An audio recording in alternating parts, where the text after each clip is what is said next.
Hey guys, it's Crazy Comic Lady. I promised I'd be back by beginning of August, so hello. I'm actually not properly back because things have been a bit incredibly hectic around here for the last 2 months. It's been a bit disastrous yeah, that pretty much sums it up, the last 2 months. So anyway, today I am working on Tiger on a Rock by Dakota Duttweiler, and this was the piece that you guys voted for in my last stash countdown video. So yeah, so WIP Chat, it stands for a work in progress, and we just chat and catch up a bit. That's my partner actually asked me back when I was first doing these WIP Chats. He actually said, "What does WIP stand for?" And yeah, so I had to say it stands for a work in progress because I just assumed that everyone knew what WIP stood for. So anyway, yeah, we're working on this piece that you guys were voted for on my stash countdown video. And yeah, this was actually one of those pieces where I bought it and then I was like, in hindsight, maybe I shouldn't have got this one. I'm not sure if I like it enough, but actually working on it, it's been really, really good. It's been a really good diamond painting, so I'm really enjoying it. And the last one I did from the same artist, Dakota Duttweiler, that one was, what was the name of that one?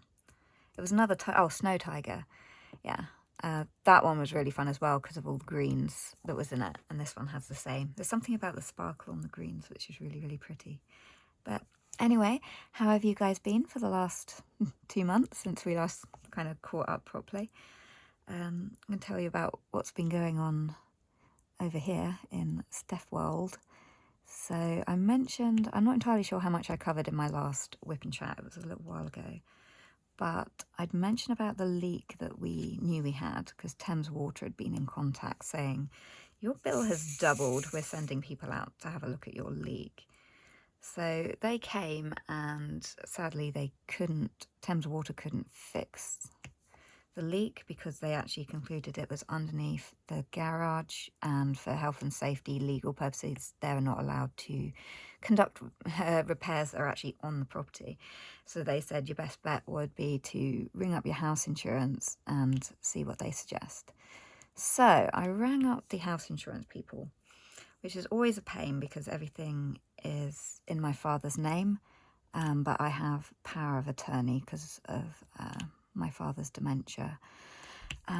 So anyway, trying to get copies of our insurance policy has been a nightmare because even though twice they've logged me onto the system as a, representative, you can talk on behalf of this person, blah de blah, they've done all the checks and got me on the system twice, still I was getting emails saying, sorry, your email does not match the logins on our system. And I was like, oh, I just went through this so many times with you. So anyway, I haven't got a copy of our insurance policy, but on the phone they said to me, you're only covered if there's visible signs of water damage. So I was like, okay. So we cleared out all the garage, and I'm sorry if my lighting isn't brilliant on this. It's a really awful gloomy day outside.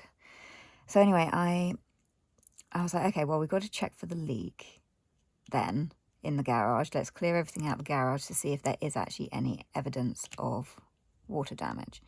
So we cleared out the kit car, which is now currently has been sitting on the dry for several months.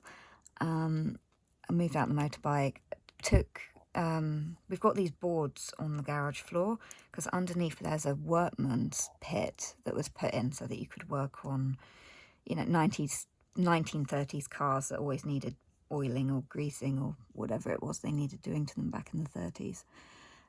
So anyway, we took all the wooden slats off this pit, opened it and went, well, we found our evidence of water damage, that's for sure.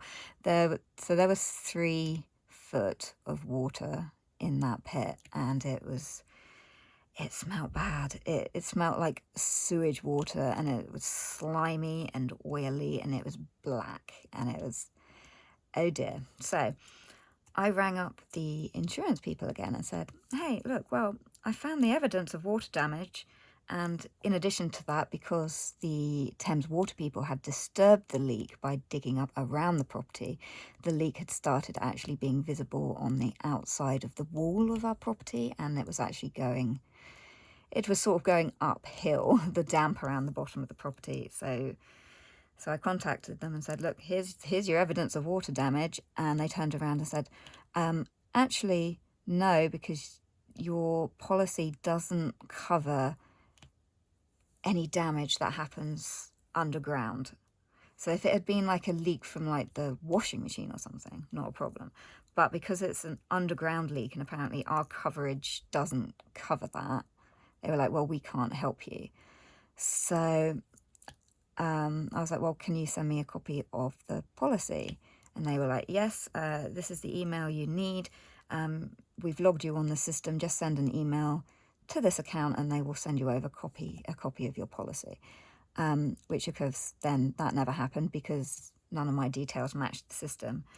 And I was too exhausted at the time to want to use my dad's computer and send it under his name, which is just, his computer is Windows XP. We bought it in 2004. It is so slow. It's just, yeah, it takes forever to do anything on that computer now. Which all of his emails are connected via the Outlook thing that he's got on his computer. So you can't actually access his email from any other computer except that old rubbish one. So anyway, so I never got a copy of the policy and I went, right, why? Who do I go with now? So fortunately I think it was my brother suggested Dino Rod. So we got in contact with Dino Rod and said that we've got, all this water damage. They sent someone out to come and have a look at it and said, yes, I think we know where the leak is. They quoted us £950 for the repair. And I was like, yeah, just go with it. Because we can't keep, because also at this point, because now the pit is uncovered, the smell had been wafting into the house. And I also talked to them about, will you guys be pumping out the pit that's filled with water? And they said no. So I was like, okay. So we got them booked in, or so I thought. And then they didn't turn up to do the repair.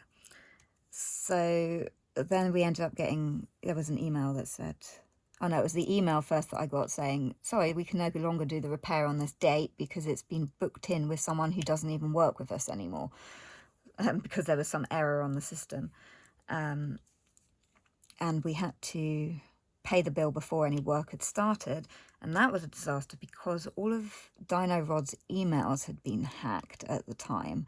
So all the email system was down and these invoices just weren't coming through. So that added an extra layer of complication to it. So then we had the date booked in and then they said, sorry, it was booked in with someone that doesn't even work with us. Then they did, we rearranged it for the Friday. And then we're waiting and they'd promised, 8:30 on Friday. This was back in June. And they didn't turn up. So I rang them and I'm like, where? You guys said you'd be here at 8:30. And they were like, sorry, we can't find you on the system. There's no evidence that we were booked in to see you. And I was like, oh my God, you're right. Okay, so we'll have to push the repair date back again to the following week. So at this point, this leak has been going on since about maybe, I want to say March that we became aware of it. So we're already in mid-June and it's still struggling to get the thing fixed. So yeah, and then we also had, while I'm trying to get this leak issue sorted, a lot of hospital appointments that came up from my mother. She hasn't been very well at all. My father, I got a phone call from the GP because the GP knows to ring me because of his dementia. We got a phone call from, the GP that said, so we got your dad's x-rays back. He's fractured his spine in 2 places. and they suspect that it is osteoarthritis in his spine. So we're still waiting to get a bone scan appointment booked in for him. My mother's not doing very well either, and I've been trying to chase these GPs because they couldn't find out what was wrong with her. There was a lot of blood in her pee. It didn't show any sign of infection, but they're still not sure what was wrong. They were supposed to be making urgent referrals to gynecology, which hasn't happened. So it's all been... I worry about her because she's not in a good way with the stress of the leak and everything, and all these hospital appointments that she had for other things. For her, she's got arthritis in her hands. And during that week as well, I also, with the stress of trying to deal with the insurance and moving everything out of the garage, I then fell down the stairs, which unfortunately tends to happen with my health issues. When I start getting run down, as accidents then typically start happening. Like, it seems to be a yearly tradition of fall downstairs. So that didn't go very well, and that was, I want to say, like 7 weeks ago at least. And the massive lump on my foot still hasn't healed up, and it's still quite painful. So I wouldn't be surprised with my my EDS and everything I wouldn't be surprised if I'd fractured something again in it, because that was my childhood growing up. It was, hey look, you fractured another bone. So now I don't even bother typically going up to get x-rays, because they always say there's not much we can do for fractured toes and fractured feet. And anyway, so even with falling down the stairs, I also had to bucket out the pit so that it was filled with water, because we couldn't have the stench wafting through the house while we keep waiting on repairs. So my partner and I, whoops, I just dropped a blue thing. So my partner and I then went and we bought a do-it-yourself submersible pump, which was good. It got out about half the water, so 1.5 feet, maybe a bit more than that actually, probably 2 feet of water it managed to get rid of, but it then wasn't being submerged enough, so it wasn't really working very well. So I'm just going to see if I can turn my light so you can get better. Not that I think many of you are probably watching the screen, but if I can get this lamp twisted, and then maybe you can get more light on where I'm working. So that's going to be problematic. Stand by, I will be back. So I'm hoping this is slightly better lighting. So yeah, we got a pump. Yeah, so I stripped off my trousers and I put on some Wellington boots, and with my bad foot that I'd fallen down the stairs with, I got down into that pit. When you're in that pit, actually, you can't, I'm 5'4", and like the pit was higher than me, so it was quite difficult getting in and out of that. So I was bucketing what was left and then passing it up to my partner Aidan, who was going to tip it down the road. And yeah, that was fine until, yeah, I know I mentioned this in that Fox video that I put up, but yeah, it was fine until Mum decided she was going to try and help. And she's very weak and frail, so she took the bucket from me and then immediately spilt it all over my head. And it was slimy and oily and sewagey. And the smell followed me up the stairs when I had to go up to shower, because it was just stuck to me. So anyway, as you know, that went as planned, more or less. The bucketing of the pit. Oh, I think I finished this blue colour. Cool. Yeah, so then we found more stuff that had actually at the bottom of the pit, which we'd forgotten was there, including like a jack for a car or something, which didn't even have the lever on it, and lots of tiles for the bathrooms, which were absolutely like cemented in the slime grossness. So yeah, I left Aidan and my mum scrubbing tiles when I went up to shower. And oh, this was all happening on his birthday. It was Aidan's birthday, and the exact same thing happened last year as well on his birthday, where he ended up giving up his birthday just to help us with house stuff. Last year he was repairing our bottom shed where all the glass had slipped out and smashed because the wood and garden rotten, so he was replacing the wood for us. And then this year he was helping me bucket out a cesspit, which is what it smelled like. Anyway, so we were like, okay, at least hopefully the smell might air out a bit. And it was better then because we could actually keep a check on how quickly the leak was like coming out and how quickly the pit was filling up again. So yeah, also so I'm absolutely really run down at this point, and we've got a family member coming to visit for a little while, and that didn't go very well at all because, I mean, like I said, my mother had tons of hospital appointments. We had a church fete thing that we had obligations to attend to take plants down and stuff for the plant stall. And yeah, and I was broken from worrying about the pit, and with so much else going on, I needed to recover. I was just so tired at this point that anyone who has chronic illnesses or anything will know that, or chronic pain, will know that it's exhausting doing things that a lot of other people can take for granted, like, you know, chores, work, lifting of heavy items, things like that. So I'm incredibly run down at this point, and you know, this family member is saying to me, oh, yeah, come up to London with us. We're going to go and see this, and we're going to do that. And I was like, yeah, Aiden's working because you decided to come down during the week, and there's like no way that I can manage an entire day in London, and the aggravation of trying to get my like wheelchair on and off of the trains to go up to Waterloo, and then worrying about tubes, and it's just it's not something I would want to destroy myself doing, to be honest, unless it was just literally one thing, whereas they were planning to be there the entire day. So anyway, I said I wouldn't be going to that. My stepdaughter's at school, so she won't be able to come. You know, my partner's at work. I'm not trying to deal with my wheelchair all by myself on trains. Yeah, and then this family member then immediately messaged back and said, oh, well, we could go up on the weekend. And I was like, but you're kind of missing the point of it's too difficult to get my wheelchair and go out for an entire day when all I want to do is sleep and rest at this point. So as it was, they didn't even get back from London until midnight. I didn't even hear the car leave from the driveway. Yeah, because they were staying in a hotel just up from us.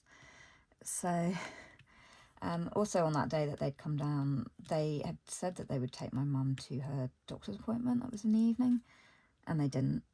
And then they came round, they kept popping round completely unexpectedly. Time when I wasn't even dressed. My mum was at the hospital for one of her appointments. It had been an early start, and they just turned up and said, where is everyone? It's like, well, you knew we were busy this week. So anyway, they then went downtown and then turned up later. I mean, at this point, all I want to do is sleep, which is what's been happening an awful lot. Yeah, just so tired. I haven't been able to keep my eyes open. I just fall asleep.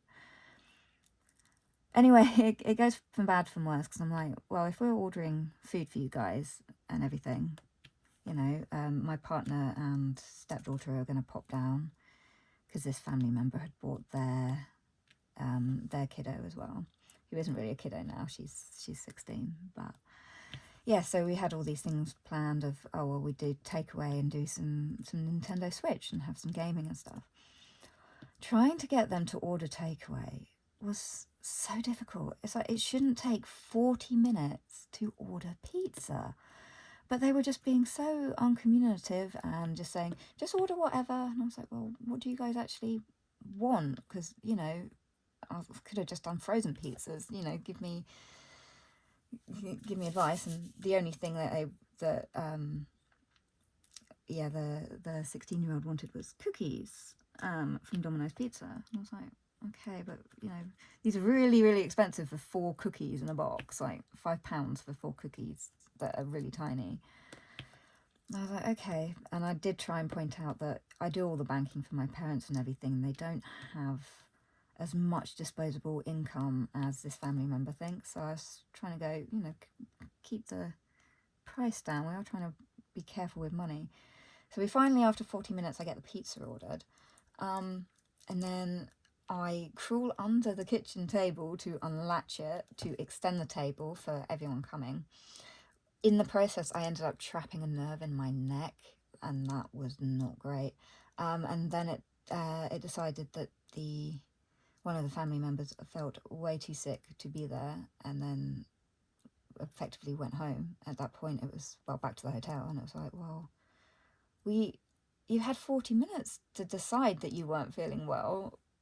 We could have just not ordered pizza and used the frozen ones that were in the freezer. So I was really angry at that point, because of course I'd also crawled under the table to extend it, which I wouldn't have needed to do if they'd just said a few minutes earlier. Anyway, the point is, I wasn't in a great place physically, mentally, or anything, and it was just exhausting. And I had tried to be social, to talk to them, to ask them how the house was going, how the possible sale of their house is going, things like that. And energy that I really didn't feel. It sounds like I'm whining. I'm not. I'm trying. I promise I'm not trying to whine, but it was a lot, and I wasn't managing that week. So I was a bit not massively happy that they then cancelled on us. So we quickly, my partner, another thing that was annoying was that my stepdaughter had cancelled a sleepover that had been, you know, she was going to have a sleepover that night, but she cancelled it just to see this other family relative, who then went back to the hotel not feeling great. So it was like, well, she could have, you know, we could have not ordered pizza. I could have not trapped my neck by extending the table, and she could have kept her sleepover. Had there been more communication? Families are fun, aren't they? I was like, okay, it's done. They decided not to come back on the Saturday, where they promised to take my mother down to the church fete to do the plant stall down there. So with my trapped neck, which was awful, I was rubbing Voltarol gel into it, which is like an ibuprofen gel for pain. It's really, really good, actually. Highly recommend it. The super strength one, anyway.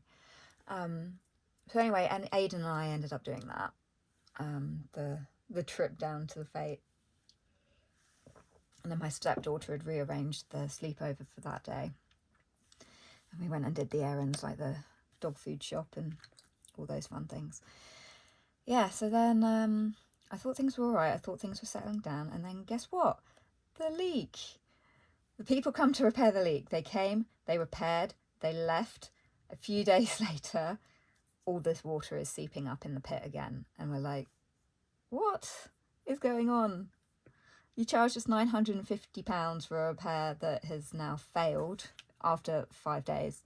And then to add more stress onto it, I then found that the family member who'd come down to see us, who we'd actually given them the money to come down to see us because they couldn't afford the trip otherwise, had then unfriended me on Facebook. And I was like, this family member, she's 56-ish, yeah, no, 54. So, yeah, so I was like, why have I been unfriended from this relative? And I sent a friend request, and I got a message back saying, why are you sending me a friend request with an X at the end? And I was like, wondering why you unfriended me? And then this family member replied back with, well, we felt unfriended when we came down. I was like, well, because after all that, when I'd snapped at them as well, at this relative, after the trapped nerve neck incident, I had explained afterwards, like the following day, that, you know, I was in a bad way and everything. And they'd gone completely radio silent on me. And I was like, okay. And then I found out about being unfriended on Facebook, which is honestly feels like something that would happen when you're 13, not when you're in your late 30s, and this relative when they were in their 50s. So there they are. I keep missing these little grey ones. So yeah, so and then she was going on about how, you know, none of us cared that this other family member wasn't feeling well, and going on, you know, this, that, and the other. And I was like, look, we told you this was a horrifically bad week to come down. You chose to come down anyway. Um, and and then I think I ended it with, whatever, up to you, because like this, I don't need this. And then of course the more abuse was kind of piling in after that of, sorry to inconvenience you, we only come down once a year. It's like, well, if it's not convenient for anyone when you're coming down, perhaps you should reevaluate when you want to come down and ask if it's okay. Anyway, I didn't say any of that. I absolutely left it because I was like, I'm not dealing with this. But it actually also really upset me as well. It was the thing that actually pushed me over the edge of almost being able to tolerate everything that had been going wrong, because there'd also been there's like dirt stuck in between the diamonds. That's my fault for my tobacco. It gets everywhere.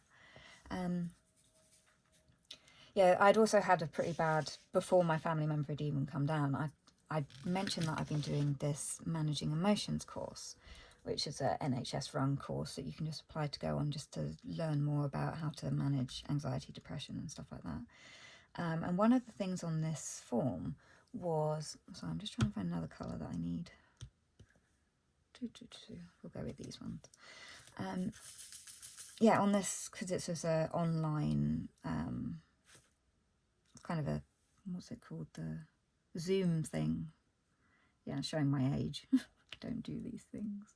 It might have been Microsoft Teams, actually, whatever. Yeah. Anyway, one of those. And it hadn't been going very well. I was struggling with doing it online because it just felt very kind of nerve-wracking to talk and everything. The best bit about it was actually some of the people that were attending who just, there was this one guy with a great sense of humour that made me laugh every session. But it was an 8-week course that I was on, and then on week 6 was when things sort of really spiraled, because we had to do this survey form thing. Basically, you had to rate each answer out of 5 or whatever, and then it would pinpoint exactly where your anxiety, things that trigger your anxiety, basically. So, and not surprised with me, one of the things that I scored the highest on was fear of, fear of illness and injury. That was what I scored the highest on, which is not surprising considering rare health conditions and being misdiagnosed by doctors, and the fact that I don't recover well if I injure myself in some way. So I'd raised this with her, and I was saying, well, because their methods of addressing these issues just didn't seem to be, it seemed to be more when something's all in your head and not based in fact. It's something that you're worried about happening without any evidence to support that worry. Whereas with my case, I have genuine worry that is fact supported when it comes to doctors, hospitals, appointments, health issues, stuff like that. Because I've had so many misdiagnoses, is that the right word? Diagnoses? In the past, the worst of which left me with nerve damage in my back, which lasted 3 years. So fear of doctors and incorrect diagnosis and things like that is very real for me. And unfortunately, the woman running the course, she's not trained with long-term health issues, and she kind of wasn't getting where I was coming from with it. She was basically saying, well, in your opinion, that might happen. I was like, yeah, but it's also based in fact, because this happens every single time I have to see a new doctor who isn't familiar with my health issues. Anyway, it turned into a bit of an argument, and the ironic thing was that everyone, all the patients attending this course, completely understood. Like, the chat exploded. I actually took some photographs of the chat just so I could see that lots of other people got exactly where I was coming from. One woman had another kid, one of her kids had EDS, and she completely understood. And there was this nice lady, Julia, who was trying to explain it and sympathizing, and all the chat was very supportive in me. And this guy Mark as well, who'd been he was also trying to explain it using a different analogy rather than the doctor one of, if I work in this place, this my job, and I tell this employee don't do that because it'll break, that is based on fact, because that will break if he does that, because he's done it before. And the lady was doing the same thing to him and saying, well, in your opinion, you think it will break. He was like, no, based on fact, if this person does this to this part of this equipment, it is going to break because it's done it before. It's a fact. But no, she was getting very flustered. The chat was not great, and even the other person who was running the course with her, he was also trying to back me up in the chat, and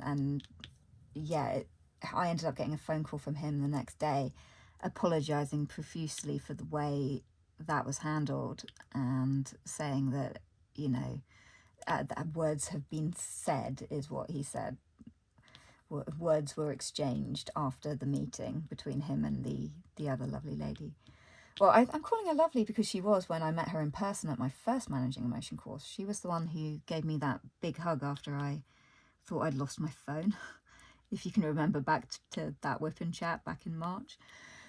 So I knew she wasn't doing it to be malicious or anything, but it was the fact that she just had no idea of what people with very rare and complex health conditions have to go through when you're seeing a new doctor who isn't familiar with that particular illness.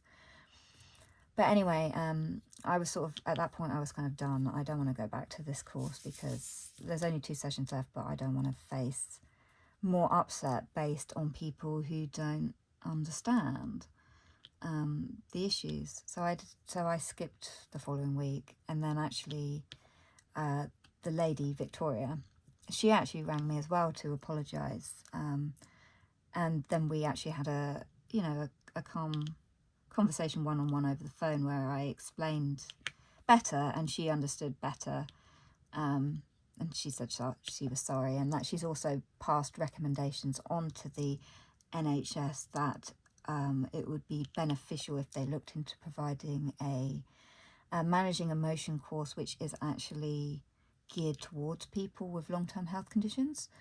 So hopefully that might be something. She said, we don't know what we're going to have to deal with and what people's experiences are, and we're not trained from this point of view of long-term health conditions, but bad things and experiences and misunderstandings have to happen in order for change to happen. So at least something positive has come out of that, of there may in the future be a managing emotion course for chronic health related issues and pain issues, because they're already starting one for people who suffer with, or not suffer, people who have autism. Make sure I phrase that right, because it's not it's who you are. It's nothing wrong with you. But they were going to set up one for people struggling with managing emotions and their autism. So I'm now really worried about the way I phrased that really badly. I honestly meant absolutely no offense. Like my uncle is autistic, and I wouldn't be surprised if I have never been diagnosed as autistic, but I wouldn't be surprised because there's a very strong link between people who suffer with EDS who also have autism, which I actually only found out because my uncle had been researching it. But I'm almost positive my dad is autistic as well, but he's never been diagnosed. So anyway, sorry, moving on. The point is, hopefully changes will happen in the future, is basically where that left off. So I went to the very final session just to show, no bad blood. I completely accept your apology. She said as well with that one where fear of illness and injury, because that one is based in fact, she said ignore that one, even though you got the highest score on that one, and focus on the ones below it. I can't even remember what the other things were that came up in that, but she said, yeah, put that one to your side, because that one, you know, we can't advise on how to manage. We just don't have the experience to be able to advise on that bit. So anyway, having a drink. So anyway, back to the leak. So I got sidetracked there with my managing emotion blowouts that happened. I also had a misunderstanding with my counsellor as well, which I got a bit upset about. I can't even remember what that was about now, but we worked that out as well. But that was, again, another learning opportunity for her. She'd never dealt with a client, I don't think, that's had health conditions, long-term health conditions either. So, but she's very nice, my counsellor lady. Her name's Abby. No, I got that completely wrong. Her name is Ali. Wow, well done me. Anyway, Ali. Right, I need another colour. What colour do I need? Oh no, I found some more of this colour down here. I'm not sure if it'll be in frame. Yeah, just about. So yeah, back to the leak. So it's leaking again, and you know, we've just had this, you know, family member who's unfriended me on Facebook, which I was getting quite upset about. I did actually, at one point, I rang up my brother, and it turned out it was on his anniversary as well, so I feel really bad, just because I got so overwhelmed with things that I was like, I need people to realise I'm not coping. Because one of the things that a lot of, you know, counsellors and people have always said, it's always, don't be afraid to reach out for help. And that is something I'm trying to do a lot more at the moment, is say, look, I'm not coping, I need help. So anyway, we did have a bit of a chat about that, and honestly to do with the future living arrangements for my parents, because this house is becoming unsustainable.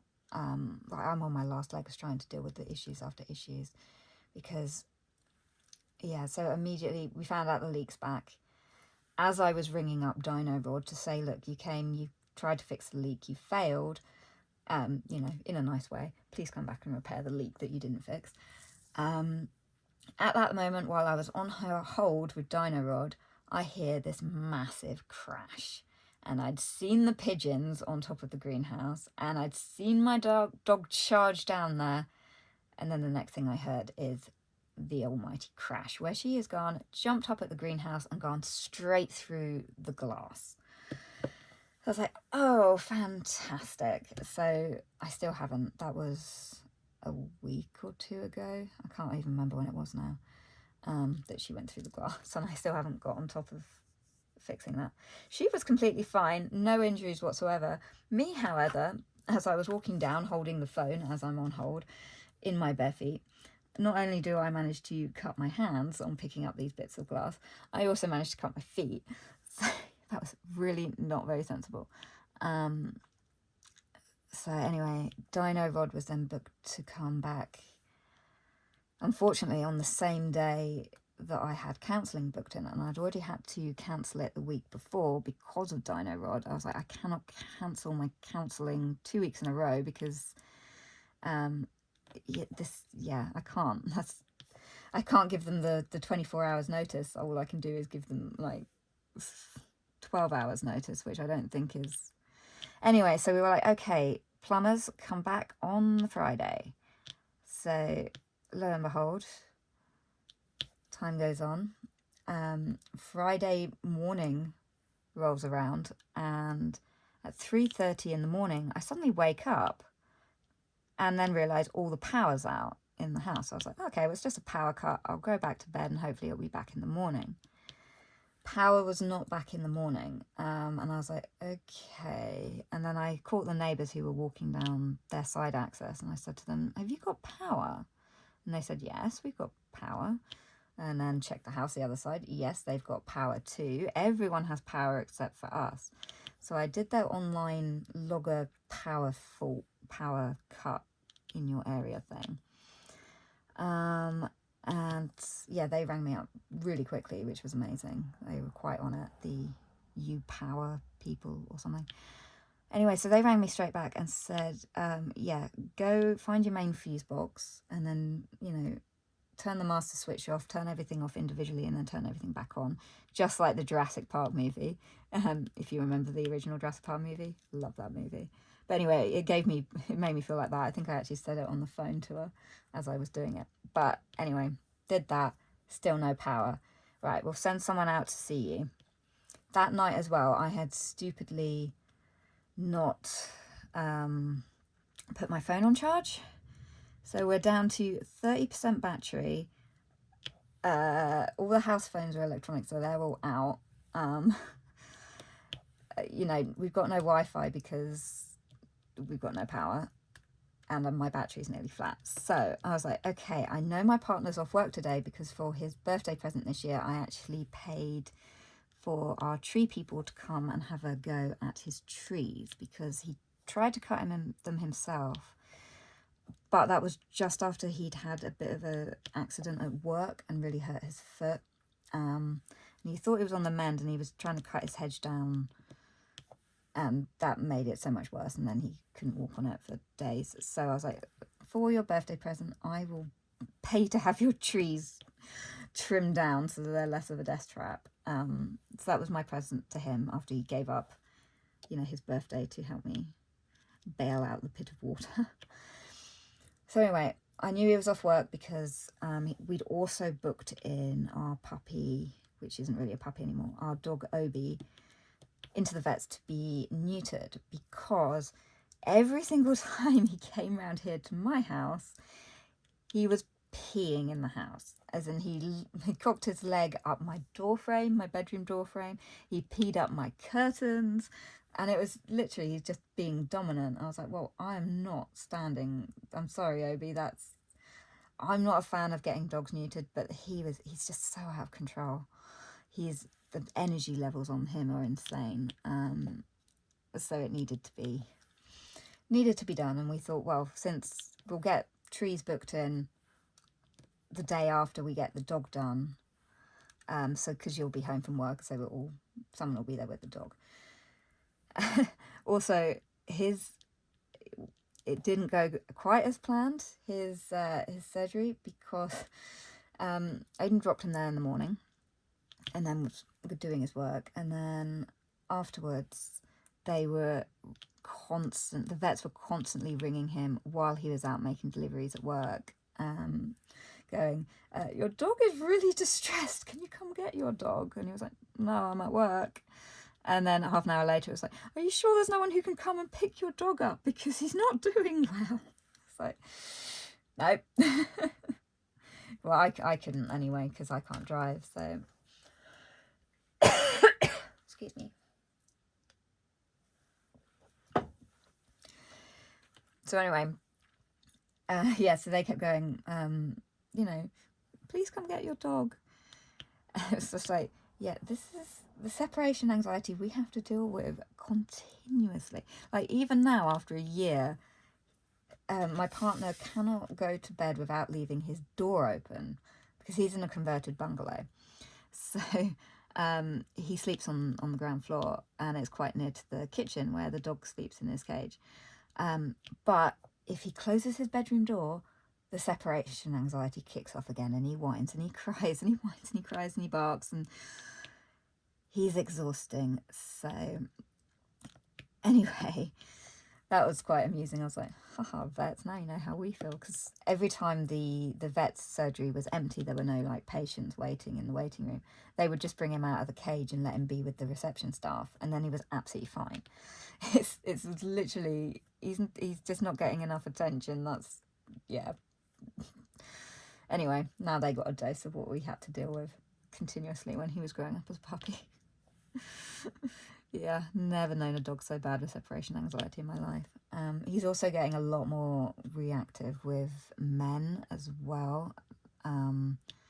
He's very, very nervous of men, and we knew that right from the very beginning because, to be honest, we think possibly the people we got him off were not treating them right with the state they were in when we got him. So he's always been a bit funny with men, or strange men that he doesn't know yet. But it has been getting a lot worse lately. So it's whenever people go look at him in the eye and then smile. If it's a man, that triggers him. Then he's into bark mode because he's scared, basically.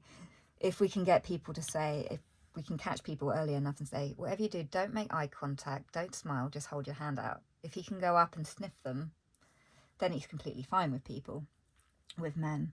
It's just if a man looks at him and smiles, he thinks it's a threat, because, you know, dogs bare their teeth when it's, you know, so for him it's like mixed signals, and he's not, yeah. He's a bit better when he's with my dog, Cassie, because she's a huge people person, a people dog. Yeah, she much prefers people over certain dogs. She's picky about her doggy friends. So it makes it a little bit easier when they're together. Anyway, moving on, back to the leak. So, power cut. And we're like, okay, we've got the dino rod people coming up today. How are they going to dig out all this concrete if we haven't got power? So I rang up Dino Rod and I said, what time are they due to come? Because we currently don't have any electricity power. And they said, oh, it'll be 12 o'clock. So I was like, okay, well, I've got some time. I'm waiting for the power people, electric people, to turn up. I will try and walk up to my partner's house, quickly charge my phone, and then come back again. Since I know he's home and he's got the tree people there and everything. So I got there. Just as I've almost got up to Aiden's house, my phone goes off saying, we will have an electrician out to you in the next, 40 minutes or something. And I was like, oh, now I have to like power walk it back again. Anyway, I got to my partner's house. I charged up my phone for about 20 minutes and then he gave me a lift back. So I got there about the same time as the electricians turned up. So they had a look and sadly, nope, it isn't just a blown fuse. The entire electric cable running from the road to your house has blown out. Oh, wonderful. So we actually discovered, because there was a lot of theorising as to what had caused this to fail, all the electrics to the house. So actually what happened was when the neighbours had cut through our phone line last year, and I'd had to get BT in to lay a whole new cable. What's happened was when they were laying the cable, they didn't check that where they were laying it was right over the top of where all the electrics were coming into the house. So they laid the new cable for the phone line last year, but in doing so, they hit the power cable, which weakened it. And then over time, I mean, the electrician guy says sometimes it can take days, weeks, months, or even years for, you know, a tiny knock to then fail. Well, it probably wasn't a tiny knock since they had to dig up a lot of driveway when they put that phone line in. Whoops. So I was like, oh, great, thanks, neighbours. Neighbours that just keep on giving. So they were like, right, well, it's Friday, we knock off at 2 o'clock in the afternoon, there's no way we can get a repair crew out. Well, at first it was sort of an argument because both the electricians and the plumbers actually ended up turning up at exactly the same time in the morning, and they were sort of having a bit of a strongly worded disagreement over who can have access to what, because they both needed access to the garage. For health and safety, the plumbers couldn't do any work while the electricians were in there, even though they only needed a very tiny corner of the garage, which was where the main power box was, fuse box. So I got in the middle of them and I said, look, let's let the plumbers, they think they'll be done in an hour. We're still having to wait for a repair team to come and assess the situation anyway. We don't know how long that's going to be. So let's let the plumbers take over, do their job, and then get out of the way. And then they agreed to that. So my word was law. It was kind of nice having power there. So this is what we're doing. So anyway, the plumbers got in. They manually smashed up all the concrete that they'd put in because it wasn't that hard. So and then they uncovered it and they found, yes, the repair job they had done had failed. So what has happened is they had cut out the bit of pipe work which had had the leak in it, and they'd used these like kind of screw-on fittings to attach a new piece of pipe work. When they hadn't done it tight enough, so when they refilled in the hole and re-cemented it, it had failed. The you know, the repair job they had put in failed. So they did it up a lot tighter. They kept it uncovered for a while to keep an eye on it to make sure it wasn't leaking. Then they filled it all in and cemented it all up and stole a bag of my sand because they hadn't got any actual sand to mix up the concrete. And I was like, look, the builders, when they were the cowboy builders that messed up our patio the other year, they left tons of sand behind. So I was like, why don't you just use what we've got, because then you don't have to go and actually, you know, buy it and then take even more time. So anyway, leak fixed. They said that we were due a £350 refund because they hadn't done exactly what they had quoted for before.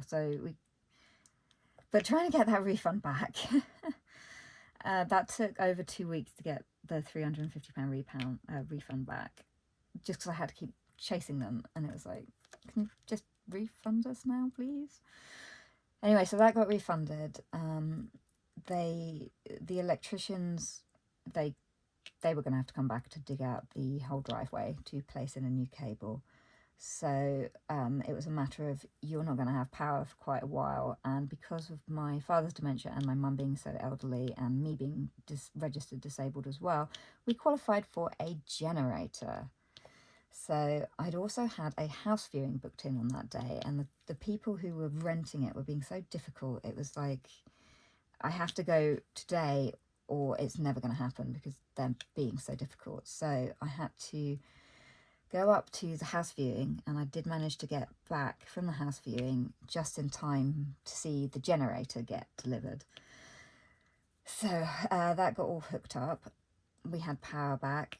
It was so noisy. I had 2 nights of not sleeping. And then no one actually came to refill the generator. So the generator then cut out as well over the weekend. That was not...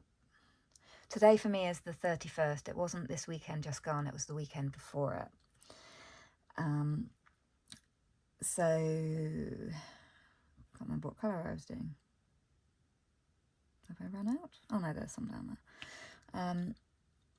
Yeah, so on top of that as well, just to add into the joy of that week that I'd been having, our budgie died as well, little Sparky, which is, he died actually just after I started working on this piece, The Tiger on the Rock by Dakota Duttweiler, because originally in this, I don't know if you can see, I'm saving the little birdies for last, but originally I've seen this kit completed, and I wasn't really sure about how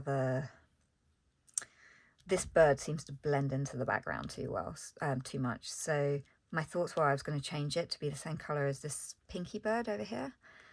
But I'm now thinking, because my little budgie was green, it seems like fitting that I should keep the little budgie green bird down here green in memory of him. So it was actually, it was pretty sad.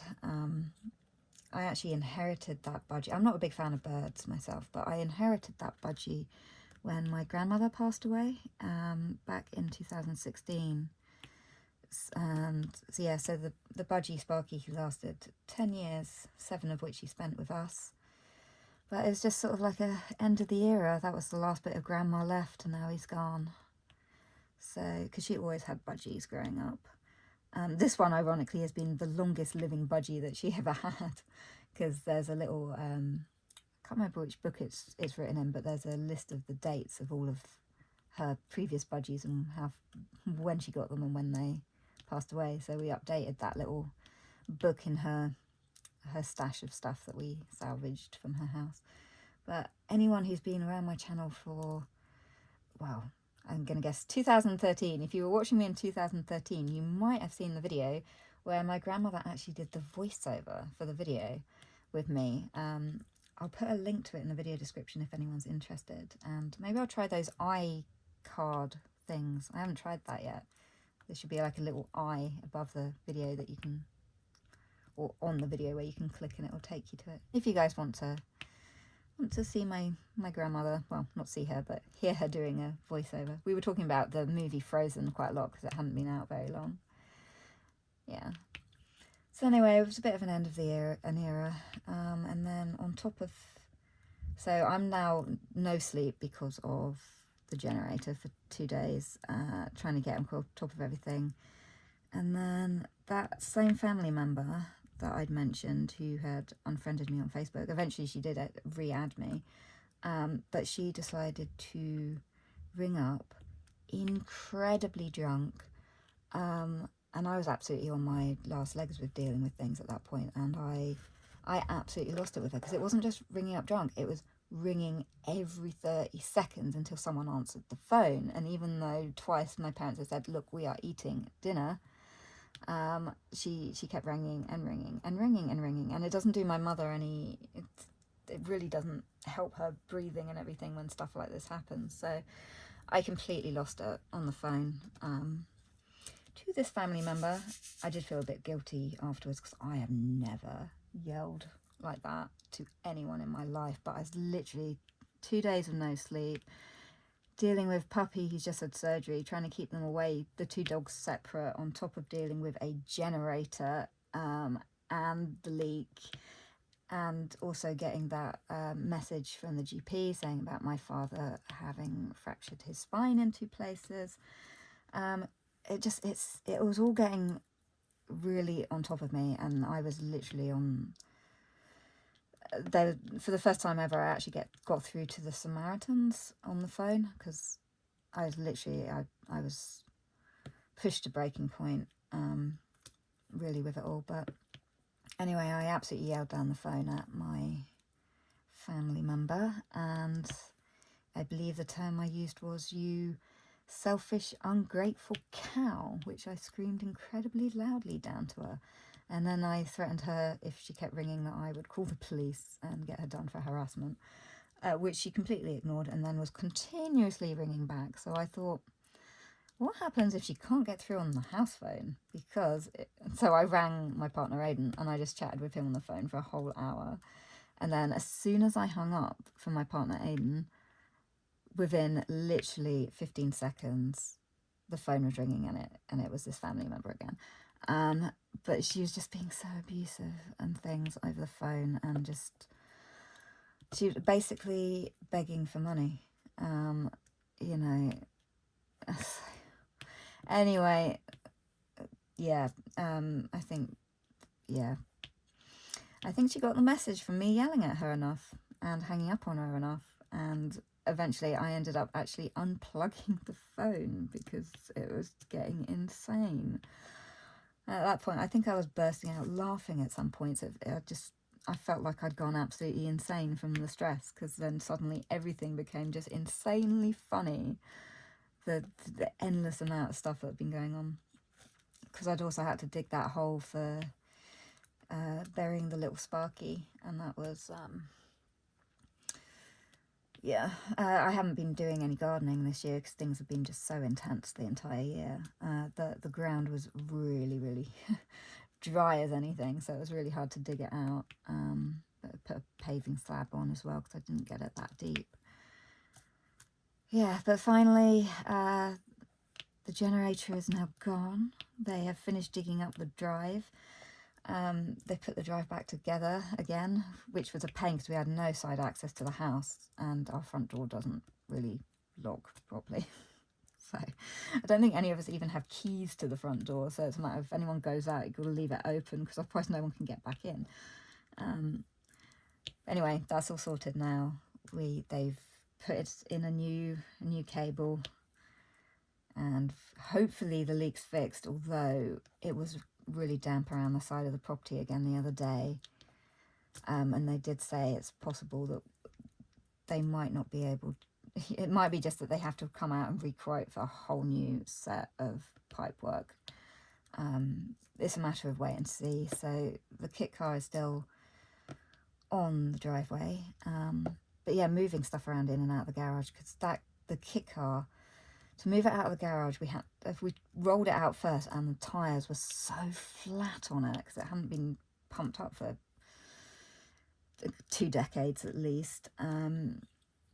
So we then got the tyres pumped up, so it was easier to put it back in after because people kept messing around with times and everything. So eventually we were like, we keep moving stuff out and then no one turns up to repair the leak and then putting it back in again. And so we moved. The kit car's been living on the driveway now until we can do something with that. But with all this going on and my dad's dementia, it's been very difficult having to repeat everything all the time, because he was just getting so confused as who was coming back when, where, wherever to do what, and it's just exhausting. And then with the drunken phone calls from that relative, not this weekend, just gone, the one before, yeah, my mother ended up in quite a bad way. I was chasing the doctors and said, I'm very concerned about her breathing. The doctors got her in for an emergency appointment. Yes, you've got another chest infection. And they said if it gets any worse at all, straight up to A&E, because it was really bad. So with everything going on, I feel like I didn't stay on top of my parents' health and stuff. But it is becoming very, very stressful and time consuming. But I think, I'm hoping the worst has passed now. Our puppy got the all clear from the vets on Sunday the 30th, which is good. So now he can charge around like a maniac again. And that house, I mentioned that I had that house viewing. Turned out, I'm not sure how much of it was actually, I can't bear living at my current property anymore because of the problems in it. I'm not sure how much I perhaps jumped the gun, but I made an offer on it after one viewing. The first offer got rejected, but to be fair, I went in very low. And then they compromised and met in the middle with my second offer. So, all exciting and stressful going on now. So now I'm like, I hope I didn't make a bad decision on this. But it'll be all right. It'll be all right. I've got the house survey booked in for this Friday coming, the 4th, I think, is... Yeah, and I've been in contact with a solicitor. I'm just holding fire on appointing them, because you have to pay a £450 fee just to create an account with the solicitor. So I'm just waiting to see what the survey comes back with first, because there are a few areas of concern. One was there was some mould in the upstairs bathroom, and outside the outside wall that joins onto that bathroom, there's a big crack in it, which is a bit concerning. And then I found a few other cracks around windows and stuff. So I'm hoping it's maybe just cosmetic, or from when the windows went in, perhaps. But it's hard to tell because the outside of the property is rendered. So that often hides a lot of the nasties in there. Because I've been searching for a property for a while.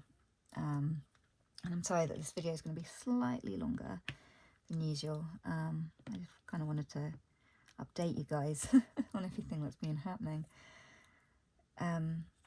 So yeah, it's all very intense. So we shall see, because the plan is I'm buying it outright. I've been saving to buy a house since I think I was about 15. So this year, because of everything going so badly wrong and my own health issues and my parents' health issues, I'd actually stopped looking for a property.